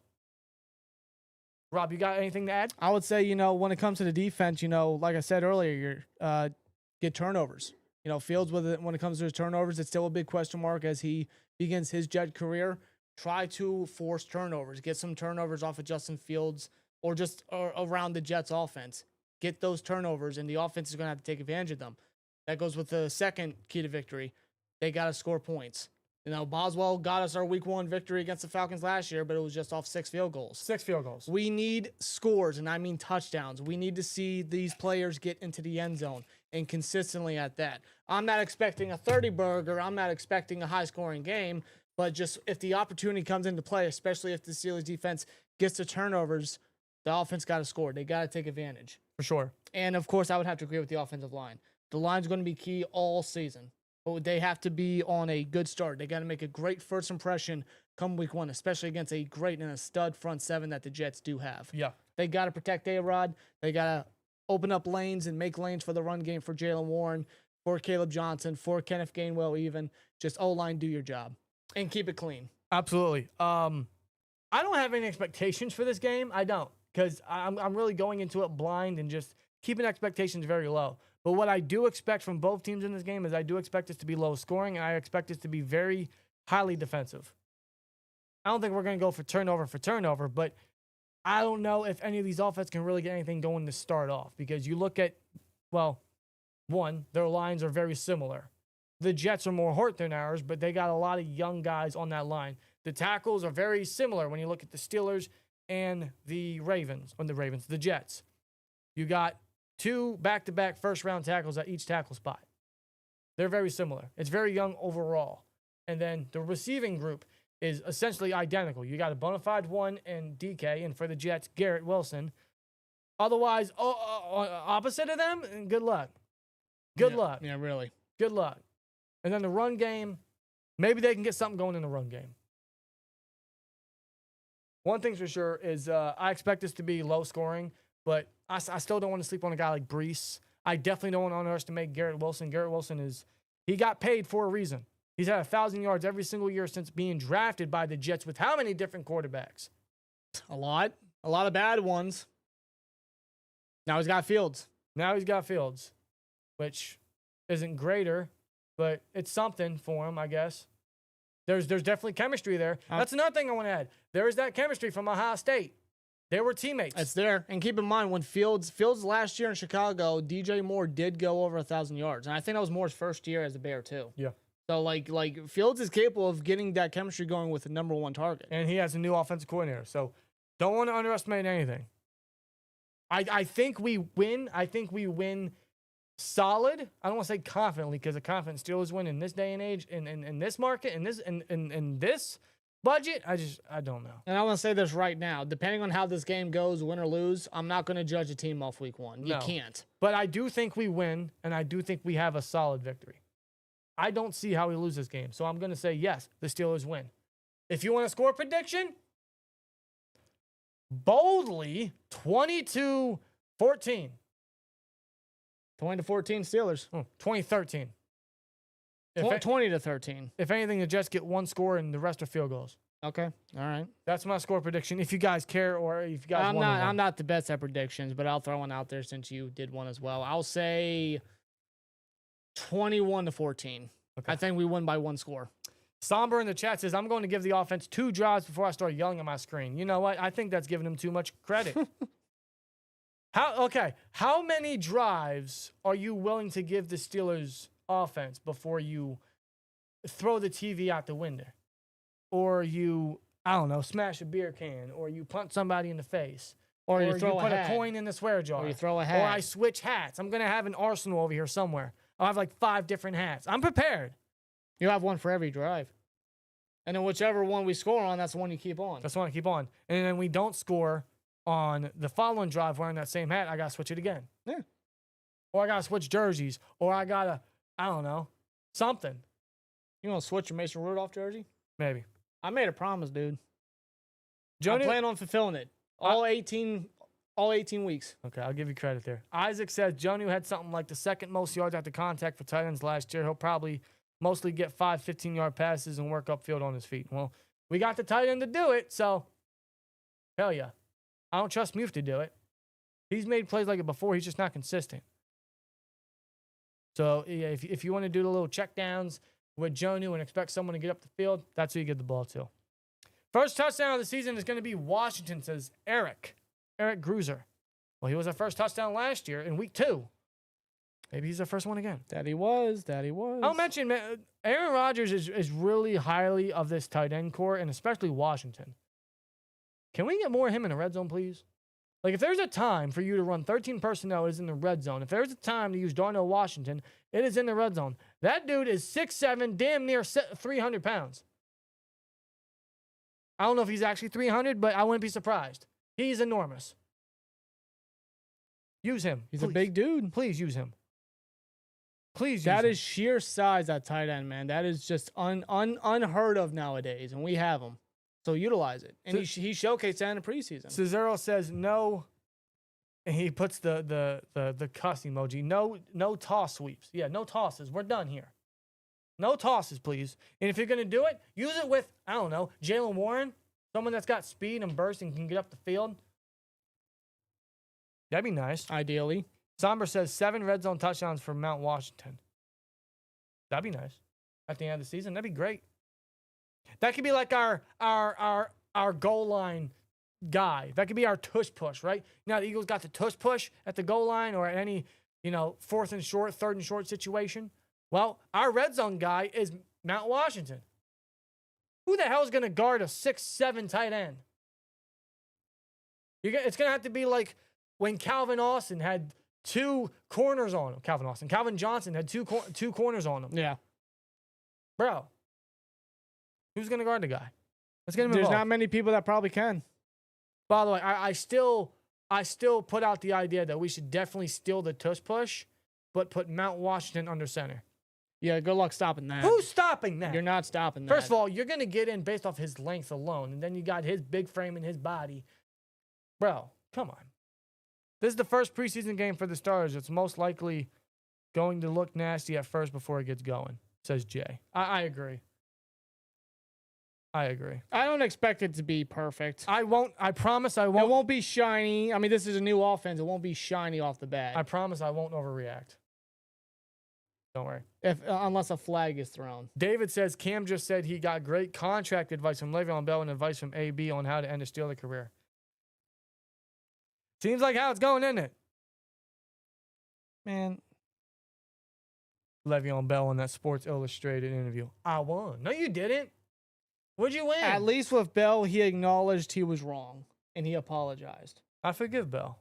I've forgiven bro, Bell. That was a blessing for us. It was. 2 years, bro. That was a blessing. I'm glad he didn't take that contract twice. Love Bell, but yeah, that would have handicapped us.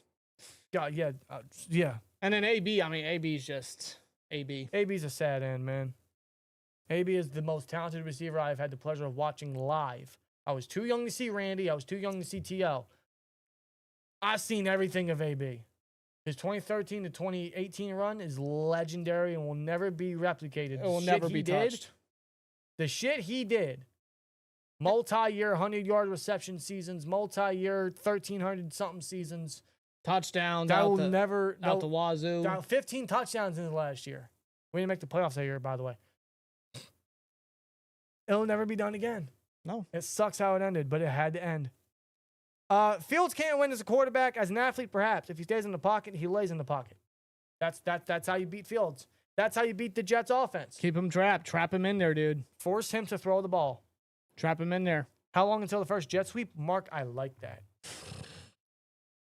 I like that. How long? By the way, I did put a poll in the chat. Who scores the first touchdown of the season? 43% said DK. A close 40% said Warren.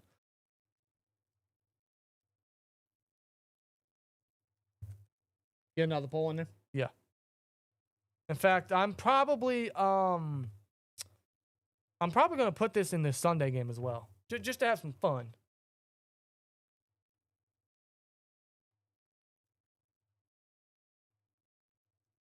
Okay. New poll. Shout out to Mark for the suggestion. How long until Artie runs a toss play? Oh, now you're calling him Artie. 1 quarter, 2 drives, 2 plays, or the first play? Get your votes in. Swear to God if it's the first play. Get your votes in. Man, aren't we excited Steelers football back? We're already stressing over what the Steelers are going to do to make fuck-ups and mistakes. Swear jar. Yeah, especially with Artie there still as OC. I'm still not hopeful with Arthur Smith as OC. See, you just I'm know not. you know Steelers football is back when you're already fearing when they're going to mess things up. When they're going to make dumb coaching decisions. Jay says Peyton Wilson really needs to step up this game. Absolutely. I'm excited for him and his future. It's his time to shine, dude. Big game for him. You know, even if Hayward don't play, he's going to have to be a big contributing factor of that run game. You know, if they're going to blitz any linebacker, it's going to be Patrick Queen. And then Wilson will play coverage guy, and then he'll be a big contributing factor to the running defense. Yeah. Peyton Wilson's going to have a game on Sunday. He's going to have a lot to do. That's for sure. He's going to have a ton of focus coming his way. Considering he bulked up, he put on 10 pounds of muscle. A muscle. He's what? What'd I say? He's like, what, 245 now? We've got 2 words for Mason with a 199 says, "Hey babies, ready for this weekend? Been waiting." Yeah, I've been waiting too. I can't wait to Right around the corner, man. I can't wait to spaz out for sure. Oh, yeah. That's Steelers football for you. The Washington Cavalry push. I like it. We'll call it the WCP. That doesn't roll off the tongue at all. That's terrible. Doesn't. That's the terrible. No, it doesn't. How about the WTP? Washington Tush Push. Be like Great Khali and Longest Yard. Yeah, for sure. Jesus. I'm yelling that Matt Canada is secretly calling the plays during the first drive. Wherever Matt Canada is, I hope he is having the worst day of his life. I will forever dislike that man for his professional career. He might be a nice guy off the field.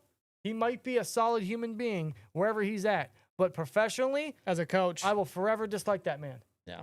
No. Like, I will forever have hatred for him for just how bad he was and how he remained here for so long. Yep. I'm getting the same vibes with Pat Meyer. That was a bad run. We're going to keep that thing going. Fire Meyer, that might be the first sign. What's the first sign going to be for the year? We don't have one yet. There's no reason for one yet. But I think it might be Fire Meyer. Give it time. Give it a month. How about we give it a month? Well, yeah. We always give it a month. 4 weeks. Yeah, let's... After our bye week. Okay, let's try to be positive here, right? Give the offense the benefit of the doubt for the first month. And if nothing changes, then it is okay to freak out. I'm definitely going to freak out after the first drive. I'm just letting you guys know, but I think that's the rational way we should go. I'll try to stay composed. I'll be composed. Enough. Unless the refs screw us. Yeah, that's going to be interesting. Isaac says, I'm hoping to see both the Wilsons do well this game, Peyton and Roman. That'd be great. That would be awesome. I really want Roman to have a good game, man. Like, out of all the young guys that need to step up, I think it's him. Like, we need someone at that receiver room to step up, and they're investing a lot. Oh, you just get the sense they're going to go with him. They're going to give him that chance. And he's the one guy that they should give a chance on. Yeah. Not anybody else. I mean, there's a reason why they didn't pick anybody else up. Art says they've already made dumb coaching decisions by keeping the staff. I agree. Not a single coaching change whatsoever. Outside of position coaches on the defense. Whoop-de-doo. No, as a matter of fact, our previous linebackers coach, Aaron Curry, he's actually now with the Jets. Yeah, he's their So we'll be linebacker going coach. up against him to a degree. That was one coaching change that we had to fulfill. And we got the Cowboys' former linebacking coach. I forget his name. I couldn't tell you right off the bat, but we'll see what he can bring. I said some things about Matt Canada that I had to go to church and resent my words. Yeah, you had to confess. I get it. Sometimes, it happens that way. I'm sure the good Lord above forgave you. I do. I forgive you, TJ. I understand. How about trade the Hayward brothers? Yeah. If what's his face, Hayward doesn't play, Cam specifically, I say trade him. We did a whole rant probably for the first, 20, 30 minutes of this podcast. I might end up clipping that and making it a separate video. Just based off Hayward alone. You should. Why the hell not? Y'all should get custom SteelTwins name tags or shirts with y'all's name on it. We did have that a couple years ago, but didn't keep it running. Maybe we bring it back. I just don't know. I don't know if there's going to be enough sales. Personally, I just don't know. Door's always open, though. Door's always open for merchandise. Yep. In fact, don't we still have a couple upstairs somewhere? I do have a hoodie. Maybe that's part of a giveaway we do later I on. do have a hoodie, yeah. That's actually not a bad idea. Maybe we do some, what's the word? Unreleased or oh, get them now because you can never get them again, or things you can never get because, they're not for sale. So Limited edition. There you go. Yeah. See, I'm glad you're here. You're the marketing guy. I try. Put it on auction. Nobody is trading for a 36-year-old Cam. A contender will that needs a defensive lineman. You tell me the Bills wouldn't trade for him? Or the Lions at that? The Lions would absolutely trade for him. Yeah. A contending team absolutely would trade for him. The Commanders, absolutely. The Commanders would 100% trade for Cam Heyward. What about TJ Watt getting the Steelers' first touchdown Sunday? I like that, Andre. I like that we're keeping it very open to anything. Who knows? Maybe our first touchdown is a Jalen Ramsey pick six. Maybe it's a Juan Thornhill fumble recovery touchdown. As a matter of fact. Maybe it's a blocked punt by Connor Hayward, recovered by my guy Scotty Too Hotty in the end zone. Maybe. Who knows? TJ Watt pick six? Hey, he drops back in coverage. He knows what he can do. Justin Fields don't know what he's doing. So, yeah, we could definitely see it. Only touchdown on Sunday? Okay. You know what? Yeah, this will probably be a poll for Sunday. How many touchdowns do the Steelers score? 0, 1, or 2? 2's the max. I'm not going higher than 2.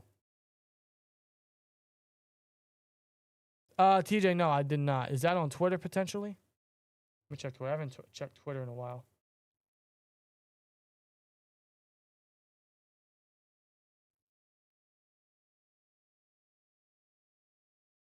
I didn't see it.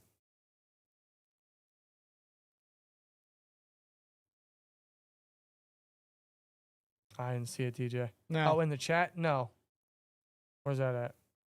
I'm so mad at Hayward. I traded him in Madden. I got first and second round for him, and I didn't feel bad. Yeah, you shouldn't feel bad. It's Madden. You shouldn't feel bad, man. I've done that before, actually. I think I did that with AB when he did all his shenanigans. I actually sold my Steelers AB jerseys for $20. 2 jerseys, $20 On eBay. I wanted to get rid of them. I didn't burn them because I don't think burning jerseys is the way to go. I hate when people do that. Oh, I'm going to burn your jersey. No, don't burn the jersey, you Nimrod.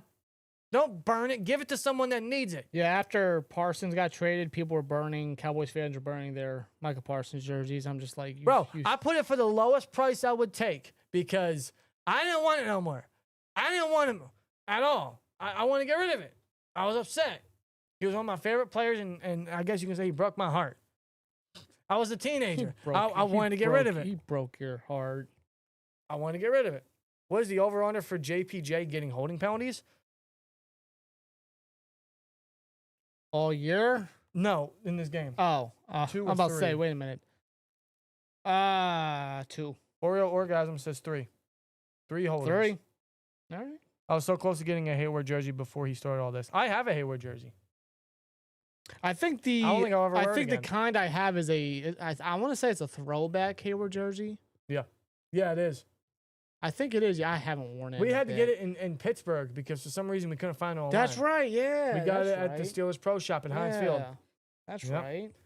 Yeah, I'll probably never wear it again. Chris Boswell Chris Boswell about to be our #1 weapon on offense. And then he should get paid the highest paid contract for a kicker ever.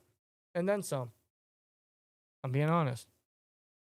I'm being 100% honest. You see Micah Parsons, bro. He's getting paid $6 million more than TJ Watt. Well, I guess Chris Boswell can get $6 million more, seeing that he makes 6 field goals in games every fucking Swear jar. You're already starting. It's the Steelers season, bro. I know. It's the Steelers season. Football's not even on yet. We You still get got what we I'm still got saying. an hour and a half till the game. Give Boswell a contract that no one can top. Chris Boswell deserves a contract with the Steelers. Yes. He's earned that. What pisses me off is Hayward had all offseason pulled this shit weeks before the season. That's why I feel ruthless. Well, yeah, I mean, Hayward did say he went to the Steelers last year, agreed to the pay cut, and said, okay, but when I have an all-pro season, I'm coming back for a new deal. And the Steelers laughed at him. They chuckled a little bit. He took that as disrespect. But, bro, I mean, you could have just... Oh, he's been in negotiations, according to him, Since February. And the Steelers haven't budged. So it's like kind of If they wanted... get the point, Hayward. If he wanted the deal that he knew he was going to want the year after, he should have just asked for it the year prior. I mean, how long is it going to take for Hayward to get the point? Like, listen, we gave you a contract. You agreed to it. That's that. Play it out, bro. Just play it out. Play it out. He should definitely show up in MetLife Stadium with his current contract and play out the rest of the season. Will I feel better about him? No. No, I won't. Because for him to even do, it's the principle of the matter. It's not like he says he's going to threaten to do this and doesn't do it and everything's right in the world. It's the principle of the matter. So even if he does play, I'm still going to feel a little resentment towards him because, bro, you tarnish something now. Yeah. It sucks, but don't turn your back on the team. Don't turn your back on the franchise after everything. To be a Steeler is to consider others before you consider yourself. To protect your brother even from himself. To give support at your own expense. And when wearing the black and gold suit of armor, make sure nobody desecrates it, disrespects it. Most importantly, we ourselves don't dishonor it. That video needs to be in the locker room every fucking day. Dude, Art Rooney II, somebody should have that on repeat until it is bled into their minds to the point that they're singing it. Remember Walking Dead, Daryl, when he was in that little chamber, Easy Street, and it was just playing over and over? They need to do that with Troy's Hall of Fame speech. Fire song, by the way. Wasn't that your ringtone? It was my ringtone for a while. God, that made you hate it, didn't it? Just like Daryl. Are you streaming Chiefs games? No, I'm not. In fact, we're going to get off pretty shortly because I'm going to go eat dinner. I'm going to go relax, and then I'm going to go watch the Chiefs and Chargers game. In Brazil. And I'm going to go see AJ Lee hopefully return to Chicago tonight for SmackDown because I don't want to miss that. It's going to be a lit night. It's going to be a great night. It's going to be a great weekend, man. Keep in mind, we still got 4 more days of football, folks. Last night we had the Cowboys and the Eagles. Tonight we got the Chiefs and the Chargers. We got college football tomorrow. We got all of Week 1 Sunday action, and then Monday Night Football. This weekend's already starting off great, man. Hell yeah, bro. What is the over-under before the Fire Tomlin sign is displayed? Whatever you guys want it to be. Whatever you guys want it to be. Maybe we'll see how this season pans out before we consider putting it back up. What did Isaac say? Defensive lineman gave up 300 rushing yards in playoffs and wants more money. That's a good point, too. Yeah. Yeah. The line that he leads gave up 300 yards, and he's like, nah, pay me up. I want more. I don't get it, man. I don't get it either. I don't get it. I don't understand it. With that being said, I think we're going to call it a stream, man. We thank you guys for a great stream. Thank you guys for the interaction and for tuning in, as always. Much earlier than what we're used to. Hopefully we can do this a little more often since it's obviously much more convenient. But we thank you guys for tuning in on Twitter, on X, and YouTube simultaneously. That's something we've been doing since the start of preseason, and so far it's running smooth. It's running good. There's been no issues from our end, so as long as that remains the same, we will continue to make that a focus throughout the entirety of the season. That includes this upcoming Sunday for the Steelers and Jets Week 1 matchup at MetLife Stadium. A-Rod returns to MetLife Stadium to face his former team, while Justin Fields faces his former team, but this time as the Jets' starting quarterback. Week 1 starters last year now swap teams. Should be an exciting game. I can't wait. I'll be very interested to see who steps up, who plays out, how certain things are ran on the defense and for the offense, who gets involved. I'll be very curious for a lot of reasons, man. So with that being said, yeah, I am excited for Sunday. It's Steelers football. I'm sure it's going to be stressful Steelers football, but I'm still excited regardless. Week 1, man. It's week 1. You guys already know we'll be live for it, so we'll see you guys then. Other than that, you guys enjoy the rest of your night. You guys enjoy the rest of your weekend. We'll see you Sunday for the Steelers versus Jets live reaction, and maybe even potentially the Bills and Ravens. I don't know. We've talked about it. There's a chance we might go live for Sunday Night Football with the AC North War Room. It's been a while since we've done one, and it's MVP versus MVP. You know, the last 2 MVPs going out for Sunday night. The Ravens are opening the Sunday Night Football season. It should be a good one. We might be live for that as well. And we'll see. So you guys might get us twice on Sunday. So stay tuned for that. Shout out to Diggs in the chat saying, going to wrestling Saturday, stressful Steelers football Sunday, bowling my favorite league on Monday, and got blunts ready for the season and for bowling. There you go. Damn straight, Diggs. He's already set up. Man, he's got everything packed up. He's already got the schedule out. That's awesome, man. He's prepped and ready. He's prepped and ready, and I'm prepped and ready for the night. I got to get my slips in, and I'm going to have a couple cold ones. I'm going to enjoy myself and hopefully have a solid night where last night, none of my slips won. None of my slips hit on Prophet X or anywhere else. You're not going to nail it every time. And hopefully tonight's better. Either way, I'm going to have a great night. So you guys do the same. We're getting out of here. Thank you guys for a great stream. See you in the next one. Here we go, Steelers. We'll see you guys Sunday for Steelers versus Jets action. Cam Heyward, show up. maybe we'll see you, maybe not. Dress up. And play. Yeah, what he said. And as always, like, comment, subscribe, and we'll see you later. Peace!